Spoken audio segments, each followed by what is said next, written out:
This is the reason why people can't leave slavery alone. This is the reason why we can't get past race, because people like Matt Walsh. Here we go again. Let me tell you what time it is. It's not history time. Okay. It's sneaky propaganda in 4K time, because Matt Walsh just dropped a documentary called The Real History of Slavery. And the title alone is an alarm bell. When somebody announces the real history, what they usually mean is, I'm about to cherry pick facts so hard, I'm going to sprain a thesis statement. And I watched the setup. He opens the whole anti-America propagandist thing. They did this, they did that. Who is they? He never really pins it down. Oh, what a loser. That's not an accident. That's a propaganda trick. If your enemy is blurry enough, you can point at anybody you don't like. Then he comes in with the first move. America is uniquely evil is a lie. And look, nobody serious says slavery only existed in America. That's a straw man argument. Slavery existed in different forms across many societies and era across the entire world. Cool, we got it. But here's what Matt Walsh is doing. He's trying to turn slavery existed elsewhere into stop talking about the American version, which we absolutely not as foundational Black Americans until we are paid what we are owed. And that's where I step in and says, no, we're going to talk about the American version precisely, but because it has specific features that shape the U.S. legal system, the economy, and the racial caste structure for centuries. Walsh hits you with numbers and then tries to hypnotize you with math. He says about 3% of enslaved Africans went to what became the United States. He gives a specific number and then says those who came here were the lucky ones, and the ship to New Orleans was the best case. Is he crazy, or is that just the way he acts? Now, here's the problem. The share is broadly true, but the conclusion is a scam.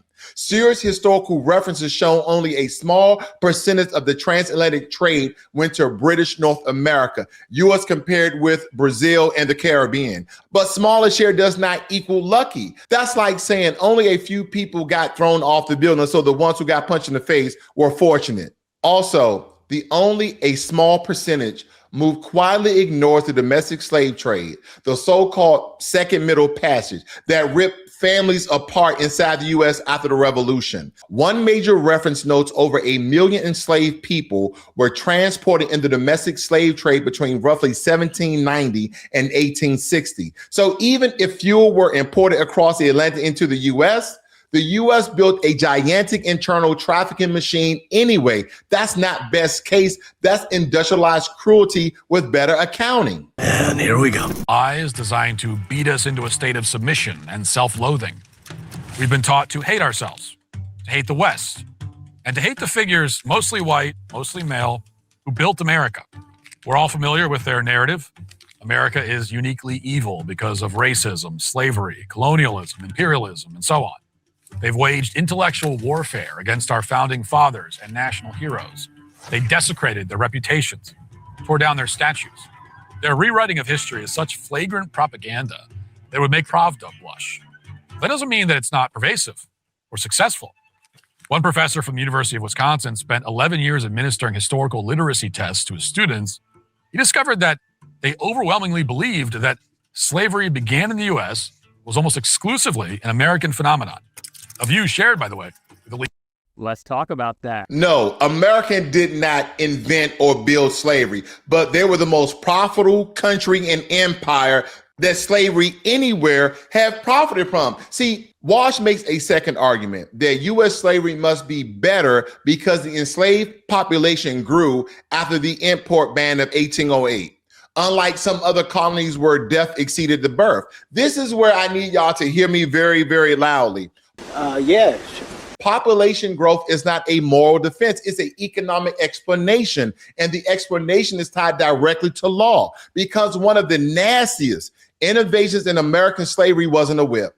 It was paperwork. Virginia's 1662 law made slavery hereditary through the mother. Children of enslaved women were born enslaved. That's not history. That's legal engineering. So when somebody says, look, the enslaved population grew, yeah, because the law turns women's bodies into a pipeline of inheritable property. What? That's what chattel means in practice. And that's why this best place to be enslaved logic is morally upside down. If the institution is structured to reproduce itself, growth can mean more successful exportation, not better humanity. That's what they fail to really understand. Affects American society today. That question every Black person gets, which is slavery was a long time ago. Why don't you get over it? How do you get over something that is as foundational to your society as anything can be foundational? We've been told that the history of slavery is straightforward and uncontroversial. We've been told that Black slaves were mostly captured by whites, that white colonists in the Americas routinely enslaved free Black men, and that more Black people were enslaved than whites. And we've been told that we're not allowed to question any of that. Well, enough is enough. We're launching a monthly series setting the record straight on various historical topics. We'll give you the facts that the propagandists and idiot school teachers have left out of the mainstream curriculum. And we'll start today by taking on one of the central claims of modern anti-American mythology. Every great lie is told with points of truth. Now, Walsh pivots hard into Dahomey. He calls it a country like you've never heard of it, then says Dahomey was central to the trade and built entirely on capturing and exporting humans. Wait a minute. Here's what's real. Dahomey was a major participant in the Atlantic slave trade. That's a fact. And historians have studied the relationship between Dahomey's rise and the trade for decades. Dahomey also had an all-female military unit that Europeans call the Amazon. So yes, Dahomey belongs in the conversation. But Walsh uses Dahomey for a specific reason. He wants a supplier story that erases the demand system. Holy sh! There's a lot of news. Yeah, you had a supplier, Dahomey, and a demand, white people across the world, not all, because if you convince people the core villain is Africans sold Africans, then you can slide past the facts that the transatlantic slave trade was a European-driven commercial system with ships, insurance, ports, and colonial plantation demands. Roughly 12.5 million people were forced onto voyages. About 10.7 million people survived the crossing. Massive numbers died in transport. And here's the part Walsh Freeman tries to avoid. If some African states participated, which they did, that does not absolve European and American enslavers who turned it into an empire-scale system, nor does it erase how the U.S. codified a race-based hereditary caste. A mugger doesn't get a moral discount because somebody else once stole from you. Everybody did crimes is not innocent. It's a group project in evil. The new monarch is crowned. 500 to 1,000 men are put to death in order to provide the deceased king with a suitable retinue in the other world. Then blood flows in streams. On the accession of a present ruler, so great was the number of those wantonly slain that a large trench was made in the ground in which a canoe was placed. The blood of the murdered men was conducted by conduits into the trench until its quantity was sufficient to float the boat. This was the level of barbarism that defined the intra-African slave trade. The Dahomey literally sailed canoes in the blood of their slaves. They butchered thousands of slaves as an offering to their king. Slavery and barbarism were a fundamental part of their culture. Now, it's worth noting here that although Black Africans themselves did have slaves and routinely sold slaves, they weren't big players in the transoceanic transportation of slaves. They also didn't participate in the raids on the coast of Europe that we'll address later in this episode. That's because, quite frankly, they just didn't have the technology to do that. But that's never addressed by mainstream historians, nor are the details on the enslavers in Dahomey. Consider, for example, Ken Burns's recent PBS documentary on the American Revolution, where he uses passive voice to creatively skirt the question of who exactly did the enslaving. Tens of thousands were from West Africa, captured. Then Walsh pulls another move. France ended Dahomey's horrors and brought hospitals, schools, services. That's the old colonial bedtime story. What do you mean by that?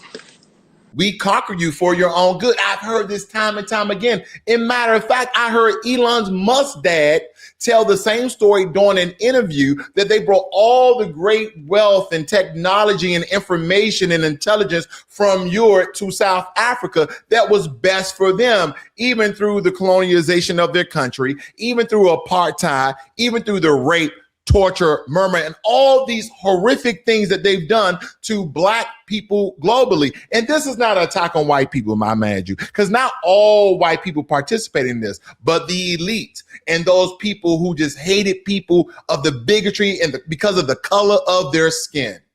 So when you had the revision history, the revamping, the reconstruction, the recreation of history, the question is why? They want Black people to let this all go. They want Black people from around the world, especially foundational Black Americans, to let the slave argument, the slave comparison, anything dealing with Jim Crow and slavery, they want us to let it go. But they're not letting it go. They continue to attack us in the street because of our skin color. We continue to be marginalized because of our skin color. We continue to be over-policed because of our skin color. Have you noticed they never really came out and told Jews at the same amount, at the same rate, at the same quality, at the same quantity to let the Holocaust go? Because the descendants of those Jews who were in those camps that were doing Nazi Germany, they're still here. As I stated, the descendants, and some even Holocaust survivors still exist. Guess what, ladies and gentlemen? We still have people who exist from the Jim Crow era, but they continue to tell us to let it go, and we just won't. You know why? One reason, because we have yet to be repaired. We have yet to be repatriated. We have yet to receive any restitution. And here's another thing. We have yet to receive our goddamn check. That's first and foremost. And secondly, they won't let it go. You have states like Texas and Florida who are literally changing the terms and label from slave to laborer. And you have top dancing buffoons like a Ben Carson stating the same thing on a national stage. But miss me with all of this, Matt Walsh, because yes, to your point, France defeated Dahomey in wars culminating in the early 1890s and incorporating the territory into a colonial system. And this whole, we brought schools and we brought hospitals, Africans already had it. They already had it. And matter of fact, are you going to tell the story about the Moors that went over to Europe that brought medicines? And are you going to tell the story about the Moors who actually went over to Europe, who helped cure a lot of the bubonic plagues and all these diseases that you guys have because they were pissing and shitting in the street, going into where they were living and eating? Are you going to tell that story? Or are you going to tell about the Moors who brought over, and when I mean Moors, the black Moors, okay? Because some people are like, well, Moors were white and Moors were the black Moors. Let's just get it real. Are you going to tell that they brought medicines over? Are you going to tell that they brought spices over? Are you going to tell that they brought perfumes and colognes over? Are you going to tell that story, Matt Walsh? Because this whole colonial rule also relied on coercive structures like the indignant regime and forced labor practices across the French Empire, since they brought everything and kind of killed all the Dahomey so they will stop slavery, which he's alluding to, but didn't stay. So the civilizing mission line is selective. Colonial states built infrastructures often to extract value while also enforce systems that restricted rights and coerced labor. When you think about South Africa, you think about the blood diamonds. When you look at the whole continent of Africa and the 54 countries they're in and all the massive amount of resources and precious metals and gems and diamonds and rubies and all the wealth that this continent have, they built colonialization based upon that, and they use the indigenous Black melanated people to build these infrastructures, to build these castles, to build these homes and roads. They use the people that were already there. So if you're telling me that you don't believe dark melanated people built the pyramids and that the Arab olive looking people who actually invaded that territory and took over built it, then you're not going to eradicate the Nubian people that are inside of the pyramids and with all the hieroglyphics. You're just going to totally erase history. But this is what racism does. This is what some white nationalist, racist, KKK, skinhead, Nazi organization people do to eradicate, to erase the history and greatness of Black folk. That doesn't mean that we're better than anybody else. Because here's the truth of the matter. Black people, melanated, Negroid people were the first people on the planet, not according to Black scientists and anthropologists, but according to white scientists and anthropologists as well. So we explored the entire world. When you say that the first people in the Americas was the Siberian, Mongolian, red colored people, which is a lie. There were black people exploring the world before Native Americans showed up, indigenous aborigines showed up, before white people showed up, before Hispanic people showed up, because here's the truth of the matter. Do anyone believe in evolution? Does anybody believe in adaptation and transformation? Does anybody believe in that? Because if we were the first people, how did all these other people come from? How did they somehow summon themselves out of the Caucasus Mountains? Because you had a lot of mixed and mastering and adaptation of the environment that people were living in. That's not pseudoscience, it's evolution. It's a fact. Is this the real thing? So when I think about what he's talking about, that's not civilization, that's management, a plantation with better PR. See, what he tries to do, he tried to equate indentured servitude with slavery. Hell no! Reference to slavery comes from the Code of Hammurabi, which established slaves as property, set rules for interactions between slaves and their owners, included penalties for harboring fugitive slaves, and had class-based punishments for crimes based on whether the perpetrator was free or slave. Slavery was so common in ancient Greece that most classical scholars agree that Plato simply assumed that there would be non-Greek slaves in the ideal city in the Republic. In Aristotle's Politics, he openly declared, quote, "Some men are by nature free and others slaves, and that for these latter slavery is both expedient and right." Indeed, in ancient Athens, slaves comprised more than 35% of the population. Athenian slaves were private property and could be bought and sold. Slaves who worked domestic jobs or skilled crafts had a decent shot at acquiring freedom, but there were also slaves who were sent to the mines. They were leg ironed, routinely starved, savagely beaten, seldom saw daylight, and were worked to death with a typical life expectancy of about 4 years. Athens, by the way, was the best place to be a slave in the ancient world. In Sparta, slaves known as helots outnumbered citizens 7-1. And one thing that made them unusual is that they were public, not private property. But because they vastly outnumbered citizens, Sparta used brutal secret police to intimidate the slaves and gave the secret police power to execute slaves who seemed strong or rebellious. Walsh tried to equate indentured servitude with slavery and even calls European servants white slaves, claiming that they were not substantial differences early on. Here's the surgical truth of it all. Indentured servitude was brutal and exploitative.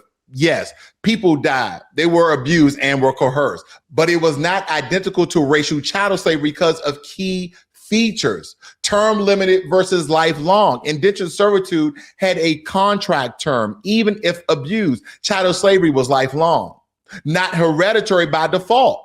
Children of indentured servants were not automatically bound as property in the same way hereditary slave law created a permanent caste. Legal personhood and access to courts. Servants could and did sue masters, and scholarship shows courts often processed servant claims and sometimes ruled in their favor. Racialization and codification. In the English colonies, law increasingly equated blackness with slavery and structured it as inheritable property. That's what the 1662 statute is about. So when Walsh says indentured servitude was slavery, what he's doing is flattening categories to hide the special sauce America added. A legally engineered racial caste with inheritable bondage. That's not a small detail. That's the spine of the whole monster. Walsh broader series goes after a lot, but let's take a look at this. Raids on the northern shore of the Mediterranean were almost annual events of terror and pillage.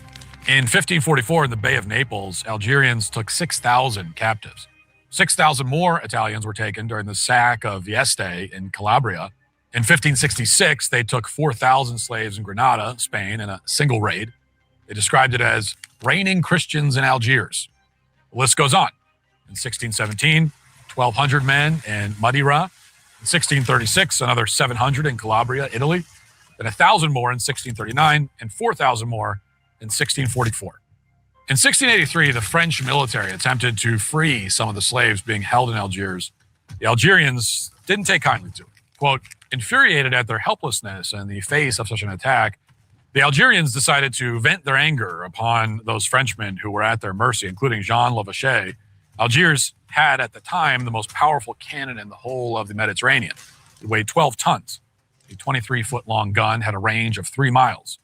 The unfortunate French consul was pushed in, spent the rest of their lives in North Africa and the Ottoman Empire, which incidentally is one of those colonial empires that no one on the left seems to mind, assuming they're even aware of it.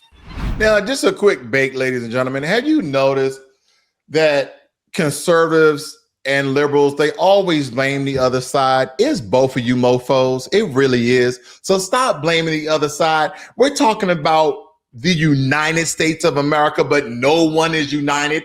Everybody is divided. It's the right, it's the left, it's the liberals, it's the conservatives. It's both of you guys. It will never end.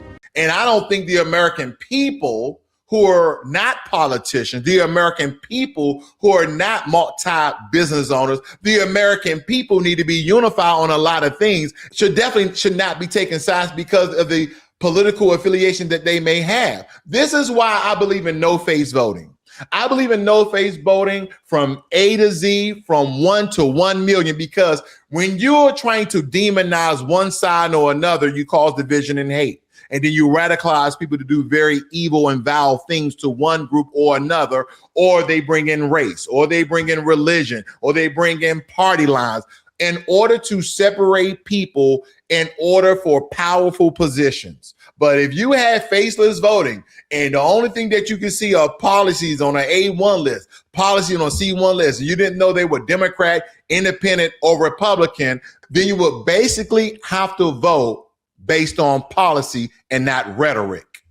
The most shocking slave trades did not involve Europeans at all. It involved an Arab-run slave trade operation in East Africa, roughly around the same time as the Middle Passage was bringing slaves from places like Dahomey to Brazil. But unlike slaves arriving in the New World, Arabs frequently castrated male slaves to prevent them from breeding. The castration process was, in some cases, so brutal that 80 to 90% died during the operation. It wasn't just castration leading to mass deaths. Conditions were so brutal that 3 out of 4 died before even getting to market. The East African slave trade included legendary traders like the black ivory merchant Hamed bin Mohammed al-Merjbi, also known as Tipu Tip, who organized the removal of between 50,000 to 100,000 slaves from the Congo to move ivory to markets on the coast. Al-Merjbi earned his nickname Tipu Tip. Some of you guys are probably asking the question, why? Why now? Why this? Why is he trying to revision or the real history of slavery? This story has been told hundreds of thousands of times, if not millions of times. It is because it all aligns with Project 2025.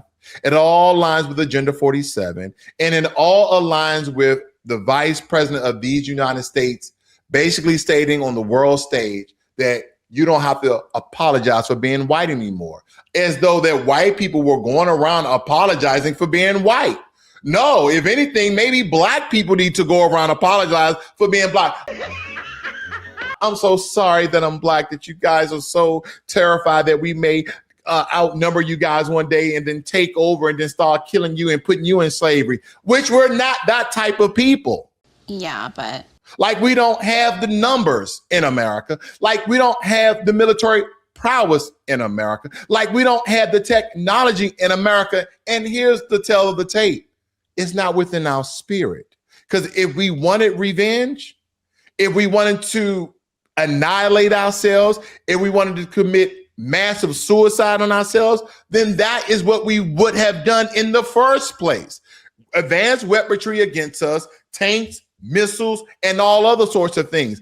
That is not our spirit. But when it comes to one-on-one combat, leave us alone. We don't really bother people. You don't see black people just going out harming random non-black people.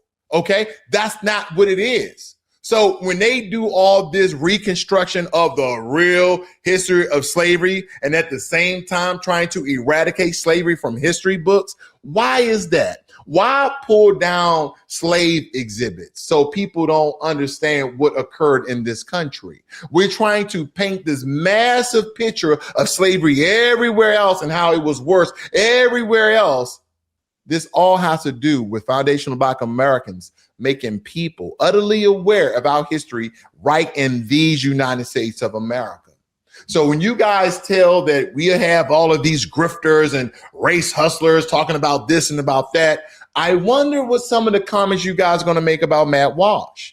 Because again, Matt Walsh brought a series also goes after indigenous history, pushing they were the real savages framing. Here's the grown-up take if some of you guys can actually handle it. You can actually divide your emotions and feelings from facts and truth. Indigenous populations collapse after contact is tied to disease and colonial violence and displacement in state policies. Serious scholars debate framing and intent, but diminishing the destruction as myth is not credible. You don't get to steal land, break treaties, run forced removals, and then call the people resisting you the savages. No, that's not history. That's a robber writing the police report. Yes, definitely. To cooking kettles and serve the stew to the entire village so that all could be bound together in absorbing the captive's power. At the outbreak of the Civil War, one of South Carolina's wealthiest citizens was a planter and slaveholder named William Ellison. Census records show that at the outset of the Civil War, he owned 63 slaves, making him one of the biggest slave owners in the region. During the Civil War, he and his sons made substantial donations to the Confederate government, but what makes Allison remarkable is that he was a black man. In fact, he was a freed slave whose former master had given him the business skills he needed to become a successful cotton gin manufacturer. He was such a prominent member of South Carolina society that the Charleston Mercury newspaper noted that he was a large slaveholder and is much respected throughout the district for his integrity and general good character. Okay, can I ask people, smart people, intelligent people, let's first try to separate our emotions from this time during history that he's laying out this very elaborate story. Can we just separate our emotions? Let's think about a time where America was majority white, like the Native Americans were being killed off, they were being genocide, they were being put in refugee camps, entrapment camps, they were left on reservations, whatever it may be. I'm not going to even give you guys a time period. Let's just say prior to 1865. Do you truly believe that all of these white plantation owners allowed 2 or 3 black people with a massive amount of slaves? Now, there's supposed to be some truth to this, but I cannot imagine a world in the South, in the North, in the East, in the Western California, where they allow 2 or 3 black people to have 100 some odd slaves working on plantation, as if when slaves ran away, they will always ask for their freedom papers. Where are your papers, boy? I'm going to this plantation, master. I'm going to this plantation. My master told me to go over here and build a horseshoe, or whatever the case may be. They used to loan out slaves to different plantations, and they used to have transfer paperwork. They needed to have freedom papers or whatever. They were freemen. They had to have that paperwork. Sometimes white will read their freemen's paperwork, tear it up, and then put them back into slavery. They didn't honor this paperwork. So do you think they allowed a couple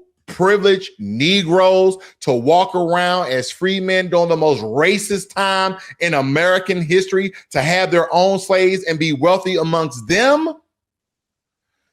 I'm not saying that it's false. I'm just saying it's very, very hard to believe, because we know certain figures could be made up. It's almost like this a Marvel Comics that he's trying to, this is almost like a Marvel comic strip that he's trying to write in. And some of you go like, no, that's actually true. There were some black slave owners back in the day, because during this record, in this edition and that edition, ladies and gentlemen, I just want you guys to think about a racist America. I want you to think about the Red Summer of 1919. I want you thinking about all the Black Wall Streets during between 1919 and 1921 that were destroyed of all these black towns. I want you to think about the revision history. I want you to think about the eradication and transformation and changing of words in the text in our school books from slave to labor. I want you to think about all of these things, because as we're looking at this, as we are examining this, as we are doing a deep dive analysis on this, why go through all the trouble just to say the lucky ones here in America, you guys are being beneficial? What did Ron DeSantis say? That slavery was a good thing for black people?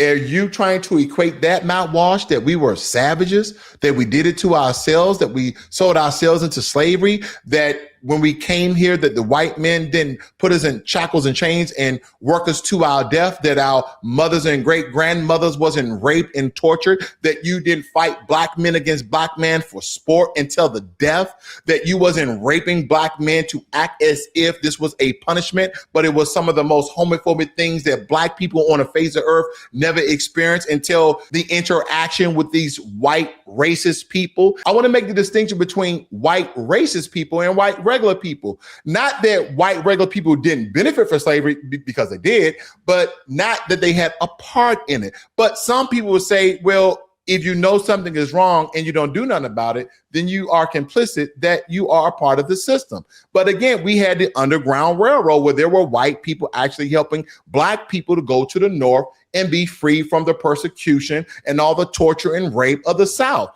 That doesn't mean that there wasn't slavery in the North, because it was. But see, when you have such an elaborate scale filming of a documentary about Matt Walsh, out of all people, there are going to be more people inclined to believe this bull crap and not pinpoint a lot of the lies and the revamping and reconstruction and revision versus just telling the plain old truth. But again, I just can't imagine a time where they allow black people to have their own slave. Really? So anyway, I went on a rant. Let me crash my plane. Let me crash my tank on this. Matt Walsh isn't correcting history. Than slaves in the Caribbean, Brazil, East Africa, or God forbid, Dahomey. Slaves in the Caribbean lived in barracks. In the South, they had cabins. There's no doubt that being a slave was a bad life, but if you were to be enslaved, it was better to be enslaved in the United States. The clearest metric on this is that the U.S. slaves' population kept growing after slave imports were banned in 1808. Unlike other parts of the Americas where deaths exceeded births, the U.S. ended up with nearly 4 million slaves in 1860, despite only 400,000 arrivals. Now, one reason for the better conditions could be incentives. With the import ban, slave owners' best source of slaves was high birth rates. Buying more. See, here's a problem that people don't understand if you don't know this whole slave history. Over in Brazil, Salvador Bahia to be exact, in Brazil, 5 million slaves were brought to Brazil during the whole transatlantic slave trade. And they have the largest black population outside of Africa, while America being the second, North America, that is, being the second highest population. But if you go to Salvador Bahia, if you go to Brazil, you go to Rio de Janeiro, if you go to Sao Paulo, there's black people everywhere, especially if you go to Salvador Bahia, is the blackest city outside of Africa, of any African state. They have more black people in Brazil than they have in America and UK. And I can almost say combined. And we're talking about millions of people, because they were a big part of the transatlantic slave trade. Don't forget, black people were actually brought to Caribbean as well. But let me digress on that, because slavery in Brazil ended 20 years after slavery in America, but it was as if that the slaves in America were better off because our population grew. Well, the population in Brazil grew too. They understood that this was an economy. The more slaves we have, the more free labor we will have. Thus, we can build billion-dollar businesses. And this is the reason why America is the richest country in the world, because they built businesses off the backs of blacks for free. While everybody else was in its slavery, Brazil and America kept slavery going. Then America ended. 20 years later, then Brazil ended. You would think that Brazil would be in a better position, but America understood what to do with their slavery. They turned it into powerful insurance companies. They turned it into powerful pharmaceutical companies. See, if you ever read the book Medical Apartheid, then you'll understand that comment right there. But see, this whole revisionist history, the real history of slavery, is going to be for people who mostly align with Matt Walsh's base. People who are seeking the truth, you're going to watch this video. You're going to share this video. You're going to watch other videos. You're going to watch his video.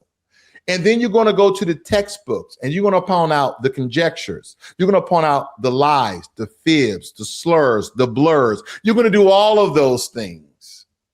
See, Matt Walsh isn't correcting history. He's doing something more specific. He's trying to convert America did something uniquely influential and evil into America is being bullied. And he does it with a formula: globalize slavery to dilute responsibility, sensationalize African violence to create a scapegoat, equate indentured with chattel to blur the racial caste line, use small percentages to soften moral horror, call it real history. So people don't fact check. And you know why it works? Because propaganda doesn't need to be airtight. It only needs to be emotional convenient for the audience it's aimed at. It is what it is. Mostly white nationalists and people who are easily radicalized by these division of color, race, religion, history, etc. But convenience is not truth. See, this platform doesn't worship comfort. We diagnose power and we speak truth to it.